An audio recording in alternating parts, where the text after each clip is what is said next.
Howdy friendos, my name is Stuart and welcome to part 2 of our look into Hazbin Hotel characters. Last week we took a look at Angel Dust, who is arguably one of the most raw and real characters in the series, and even though Hazbin Hotel is a comedy, we're going to do a little bit of a palate cleanser, and we're going to look at Charlie, the Princess of Hell. As we mentioned in the previous paragraph, Charlie Morningstar is the daughter of Lucifer, the King of Hell, and his wife Lilith, the first human. Despite the fact that we are looking at the Princess of Hell and the Nephilim of the origin of evil, Charlie is actually a very kind and sweet individual. While her age is largely unknown by the fandom, it is confirmed that she is at least 200 years old. During her tenure as princess, she always cared for her subjects, despite her father's indifference to the sinners. While growing up, she has always admired her father's creativity, but kept at a distance due to...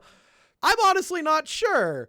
Depression? Take that, depression! I honestly don't know what's got Charlie giving her daddy issues. It's not super clear, and I'm sure in season 2 it'll come up here and there, but like, right now it just seems like, you know, Lucifer really wants to be a part of her life. Maybe it has something to do with Lucifer's creation ambition and the desire to spread laughter, and Charlie's desire to do the exact same thing?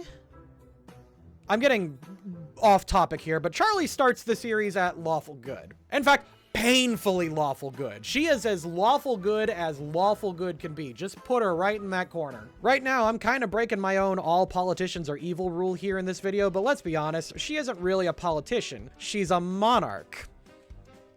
I don't know how that's better. I don't have a rule for that yet. Plus, in honor of breaking my own rules this year, I'm going to directly and unironically ask you guys to subscribe and hit that button if you haven't done so yet. By the end of the year, I am hoping to hit 100,000 subscribers. Now, I'm recording this back in October, and this is going to be dropping in December, so I have no actual clue if we're anywhere near that goal yet.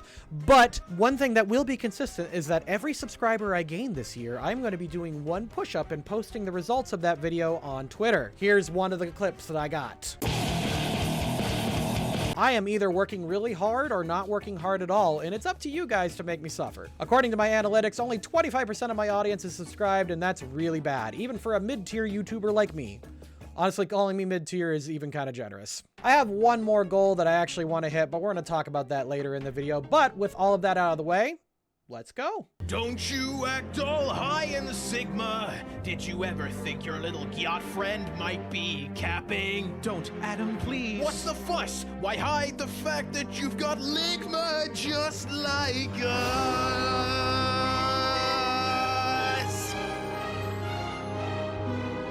What if I sing a song about it? You knew I was gonna say that. Because I know you, but please don't sing. Despite the opening song, Charlie's first act of the pilot is to hold an interview with my wife's favorite homophobe. You can put that away. I don't touch the gays. Honestly, the fact that this character is played by Brandon Rogers in the series proper is kind of brilliant. I could actually go on way too long a rant about how if you don't understand the joke behind Katie Killjoy, you should not be watching this series. Anyway, Charlie attempts to explain the goal of the Happy Hotel to the citizens of Hell. As hellbound citizens, they are naturally skeptical and have no respect for her plan. Charlie holds it together well, explaining how her first patron, Angel Dust... The porn star? You fucking would, Tom. I love that clip. Angel Dust is making excellent progress. Unfortunately, her argument collapses faster than a penny-dense black hole as Angel Dust is spotted engaging in a violent turf war. Charlie loses her temper, but ultimately gets into a fistfight with a reporter who is interviewing her. Chaotic good for fighting a journalist. I made you look, sad and pathetic, like an orphan with no arms or legs. On the way back to the hotel with Angel Dust, Charlie is defeated. Any and all motivation has largely been taken out of her, and once they get back to the establishment, even Angel Dust feels bad about how little spirit she has left. Charlie makes a phone call to her mother, which goes to voicemail. We learn that Lilith is actually in heaven at the end of season 1, so this is probably Charlie just talking to herself to make herself feel better. This is actually a pretty underrated character moment. Charlie wipes away a few tears and then retreats back into the building. All of this is true neutral, but she is then visited by the man who will steal the show and many, many viewers' hearts. Does getting into a fistfight with a reporter count as entertainment? It's the purest kind, my dear. Reality, true passion. The rest of the episode is pretty much dedicated to striking up her deal with Alistair, aka the radio demon. Alistair is one of the most powerful sinners in hell and arrives at the Happy Hotel after watching Charlie's meltdown on the news. He volunteers his services to improve, manage, and protect the hotel and claims his motivations for doing so are for pure entertainment purposes sinners, and he isn't actually interested in seeing sinners rise. I want to watch the scum of the world struggle to climb up the hill of betterment, only to repeatedly trip and tumble down to the fiery pit of failure. Vaggie is against the idea, and Angel is all for it. Alistair attempts to form a formal pact with Charlie, but instead, they agree to a gentleman's agreement, which Alistair just shrugs and allows. I actually think Charlie is making a pretty smart play here. Her approach is both careful and a little bit without commitment, but she and Alistair basically enter what's known as a probationary period, where neither have agreed to anything formal. During this time, they're just here to see if they're a good fit. They can both actually break it off pretty easily, and I think this is actually a lawful good deal for both of them. So where is your hotel staff? Well... After Alistair brings in the new staff, Charlie is swept hard off her feet. Alistair completely charms her, and once Sir Pentious crashes the party, Alistair dispatches him, and she just kind of allows him to change the name of the hotel, True Neutral. We want people to want to come here. This makes it look,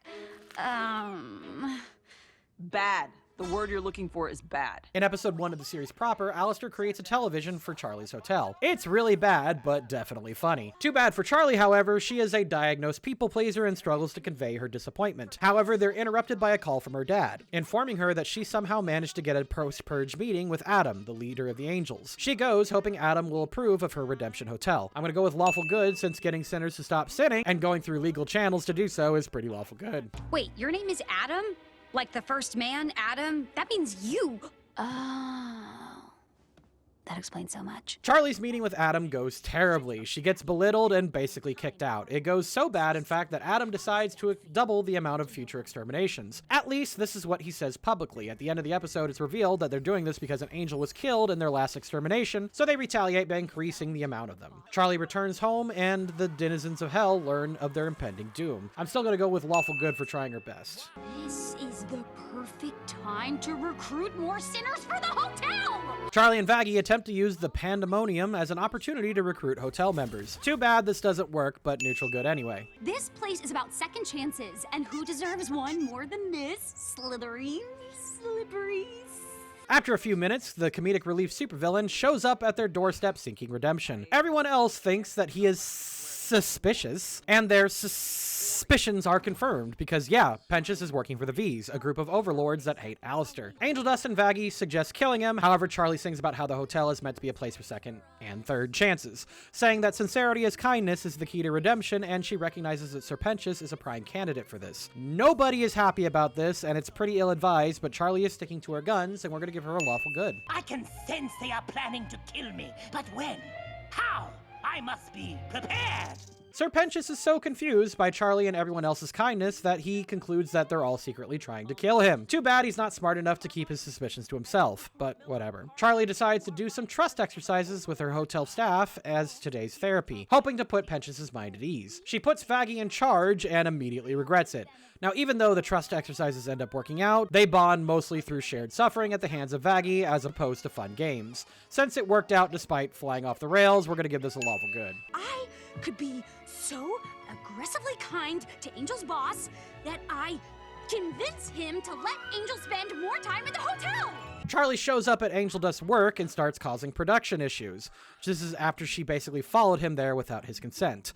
While she's doing this, she accidentally starts a fire. Angel Dust is blamed for all that and more. Despite her best intentions, Charlie interfered and made things worse, so we're gonna give her a chaotic good, but yeah, she shouldn't have done this. Now, if you'll excuse me, I'm going to go write 100 apology letters and a lesson plan for tomorrow about boundaries. After learning about the importance of boundaries in the worst way possible, Charlie feels really bad and gives Angel Dust a space. But she sends Huss to go follow him and keep him safe from afar. She then later apologizes about everything that went wrong, and I'm going to give her a neutral good ding for all of this. Daughter calling? Oh! Hello, Charlie. Hey, Char. No, that's not good.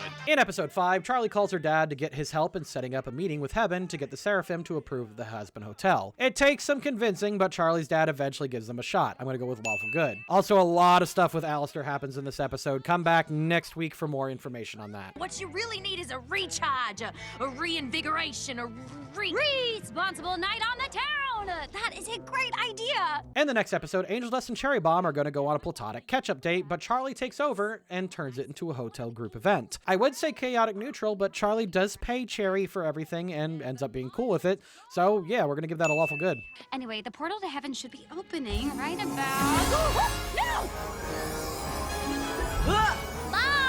Once Charlie is in heaven for the meeting with the Seraphim, she then jump scares the gatekeeper when she reveals who her dad is. After that, Charlie and Vaggie receive a warm welcome and are invited to heaven for their meeting. The meeting is a giant back and forth with Charlie presenting her case, very poorly at first, but it is eventually revealed that the denizens of heaven don't actually know how people get accepted or rejected. Adam also accidentally reveals to the heavenly hosts about the yearly exterminations, which apparently most of them were unaware that even happened. While the chorus argues, Charlie learns that Vaggie used to be an exterminator angel, and in all honesty, is the most annoying Nat 1 moment of the series. God, I fucking hate this. At no point do we feel like their relationship is at risk. This was done purely to raise the second act tension, and it sucks. I'm gonna go with lawful good for trying her best to convince heaven that souls can be redeemed, but whatever. God, this is awful. Just because you see a smile, don't think you know what's going on underneath. A smile is a valuable tool, my dear. In the next episode, Charlie is moping in bed about the previous ding, which is reasonable because it's stupid. With Extermination Day right around the corner, Alistair teleports into her bed, ignores her personal space, and gives her a pep talk. He strikes a deal with Charlie. In exchange for a harmless favor where no one gets hurt, she will get information on how to kill Adam's angels. I'm gonna go with lawful good because she's striking a deal in order to save everyone that she cares about, and she went the extra mile to make sure that, quote, nobody would get hurt. Why would she lie for so long? Does she think I wouldn't accept her? What about me? Me says ununderstanding. Misunderstanding. Alistair takes Charlie to Cannibal Town to recruit the hungry townsfolk to defend the hotel. She doesn't enjoy the fact that cannibals are very enthusiastic about eating people, but she does effectively take command of the literally armed to the teeth civilians. She even manages to convince that old bitch Susan. Charlie managing to convince people that she personally disagrees with to defend her home against violent outsiders who want to kill them? Is Hazbin Hotel secretly based? Charlie gets a lawful good from this shameless libertarian. I want to thank everyone for coming, even people who aren't staying here yet.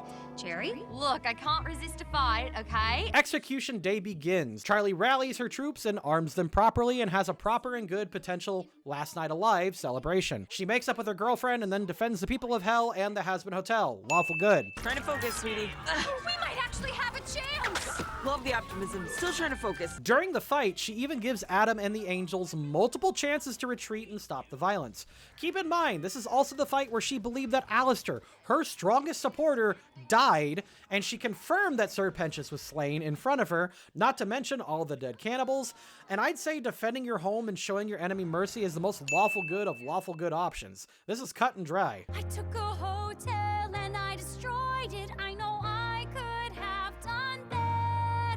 Heartbroken after the battle, Charlie mourns the loss of Sir Pentious and Alistair. However, after some words from her father about how she managed to repel the most powerful army in the universe and unite people of hell, a feat that hasn't been achieved in over 10,000 years, she is inspired to rebuild and try harder, now knowing that a better hell can be achieved. Not that it really matters at this point, since Charlie has been the goodest girl ever, we're gonna give her one last lawful good ding. Charlie Morningstar is a character that is either really liked by most of the fandom, or she seems to be everyone's least favorite character. And what's funny is I don't think that I've seen anyone actively hate on her, which is very rare for fandoms like this. Most people gripe that she seems to be too naive, and that is kind of valid, but also that is part of her whole character development. And honestly, I'm somewhere in between her being my least favorite character and one of my favorites. Charlie is a lead that a show like this needs. If you have a cast of characters that are all cynical and sarcastic and negative, you need a lead character who is bubbly, overly enthusiastic, and kind in order to balance that out. It's her very strong personality that causes others to follow her and makes them want to change their ways. Lucifer himself even said that in the last 10,000 years, nothing in hell has really changed, and it's all this perfect set of circumstances that managed to get people to change their minds. Honestly, Charlie is a solid character, and I don't really have a ton of notes about her. Except I will still rag on that stupid annoying stinger at the end of episode 6. God, what a lame, stupid thing to end your episode with. No one in their right minds thought that their relationship was in danger. Charlie and Vaggie's relationship is well past the honeymoon phase. They're not really even girlfriends there anymore. They're now more partners. They're basically married and comfortable. Charlie knows Vaggie too well. There's no risk to their relationship because Charlie knows how loyal Vaggie actually is. In fact, most of the time it was her just kind of casually bitching about something. She doesn't actually feel that betrayed. She's just kind of annoyed about it. It's one of those reasons why screenwriters rarely create strong and healthy relationships in a series, because you'll never have a will they break up tension between this sort of relationship. Moxie and Millie have similar issues in Hell of a Boss. Their relationship is adorable and endearing because they are well past their honeymoon phase, but they're still madly in love. Their relationship is rock solid, which is why people hate on the camping episode for the same fucking reason. It's just really, really awful, and it's worse than the Cherub episode because it added a whole bunch of unnecessary tension to an element of the show that no one believed was at risk of anything. It's just a giant waste of time, and it just really sucks. Anyway, come back next week so we can take a look at the character who stole the entire show and the hearts of most of the fangirls. Alistair, pleasure to be meeting you, sweetheart. Quite a pleasure.